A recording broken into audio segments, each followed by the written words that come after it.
আপনি কি জানেন, একদিন আমার ছোট ভাই গলা ফাটিয়ে শীতকালে রচনা পড়ছে। পৌষ ও মাঘ এই 2 মাস মিলে শীতকাল। এই সময় যুবক ছেলেদের একা একা থাকতে অনেক কষ্ট হয়। আব্বা পাশে বসে পেপার পড়ছিল। ছোট ভাইয়ের শীতকালে রচনা শুনে পেপার রেখে লাফ দিয়ে উঠলো। ওই তুই কি পড়ছিস? ছোট ভাই বলল, আব্বা শীতকালে রচনা পড়ি। আব্বা বলল, এই রচনা কোন বইয়ে লিখেছে? ছোট ভাই বলল, আব্বা বইয়ে এই রচনা লিখা নাই, স্যার বলেছে এবার পরীক্ষায় রচনা আসবে শীতকাল, তাই বড় ভাইয়ের কাছ থেকে এই রচনাটা লিখে নিয়েছি, সেইটাই মুখস্থ করছিলাম। আব্বা বলল, ও তাইলে এটা বড় হারামজাদার কাজ। মনে মনে সন্দেহ আসিল, ডাক দে বড় হারামজাদাকে। আমি তখন বাথরুমে বসে সিগারেট খাচ্ছি, এমন সময় ছোট ভাইয়ের ডাক। তাহমিদ ভাই, আব্বা ডাকে, অবস্থা বিশেষ ভালো না, তাড়াতাড়ি আসো। আমি তাড়াতাড়ি সিগারেট বাথরুমে ফেলে দিয়ে মুখের সিগারেটের গন্ধ দূর করতে টুথপেস্ট খুঁজতে লাগলাম।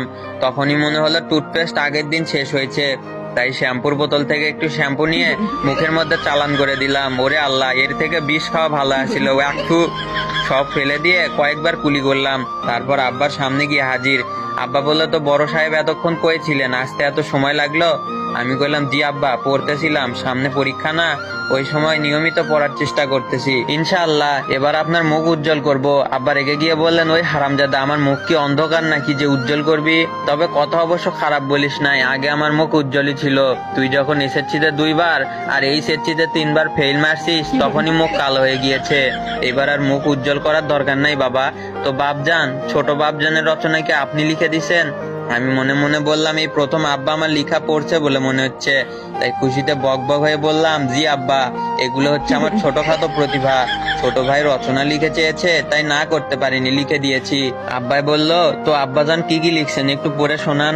আমি ছোট ভাইয়ের খাতা নিয়ে পড়া শুরু করলাম। পৌষ ও মাঘ মাস এই 2 মাস মিলে শীতকাল। এই সময় যুবক ছেলেদের একা একা থাকতে কষ্ট হয়। এই লাইন করে চুপ করে আছি। আব্বা চোখ বড় বড় কইরা কইলো, থামলি কেন, পর পর। আমি আবার শুরু হইলাম। এই সময় রাতে অনেক শীত পড়ে, রাতের বেলা একা একা থাকা খুবই কষ্টসাধ্য।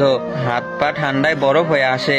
বাংলাদেশের এক গবেষণায় দেখা গিয়েছে যে এই ঋতুতে বাংলাদেশে বিয়ের হার প্রচুর পরিমাণে বেড়ে যায়। তাই বাংলাদেশের বিখ্যাত অনেক লেখক এই ঋতুকে বিয়ের ঋতু বলে আখ্যায়িত করেছেন। বিয়ের ঋতু নিয়ে রবীন্দ্রনাথ লিখেছেন, আমারও পরানো যাহা চাই, বিয়েরও ঋতু তাই, বিয়েরও ঋতু তাই গো।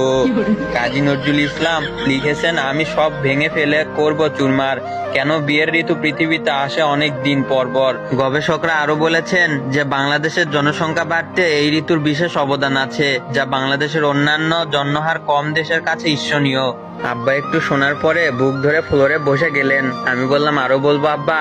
আব্বা বললেন, যদি বাপকে জীবিত দেখতে চাস তাইলে এখানে এই রচনা পড়া বাদ দে। আমি বললাম, কেন আব্বা? এখানে তো প্রকৃত সত্যই তুলে ধরার চেষ্টা করা হয়েছে। আব্বা বললেন, আরে রাখ তোর প্রকৃত সত্য, তাড়াতাড়ি ওষুধের বক্স নিয়ে আয়, জীবন গেল। আমি দৌড়ে আব্বার ওষুধের বক্স নিয়ে আসলাম। একটু পরে আব্বা বলল, আজ বুঝলাম আমার বড় ছেলের এত প্রতিভা কেন। আমি কাচুমাচু হয়ে বললাম, কেন আব্বা? যে ছেলের একটা সামান্য রচনা মানুষের হার্ট অ্যাটাক করাতে পারে, তার সম্পূর্ণ পরীক্ষার খাতা দেখতে কমপক্ষে 4-5 জন মাস্টার অবশ্যই লাগবে। আব্বা বলল, আমি বুঝে গেছি, আমার ছেলের মেধার দাম এই দেশে নাই, তোকে আমি উচ্চ শিক্ষার জন্য উগান্ডা পাঠামো বাপজান। আমি বললাম, না আব্বা, আমি আমার এই প্রতিভা দেশের কাজে লাগামো, দেশের মানুষের কাজে লাগামো, দেশের উন্নয়ন করবো। আমার এই কথা শোনার পরে আব্বার চোখ বন্ধ। আব্বা কথা কও, আব্বা, ও আব্বা, আব্বা গো।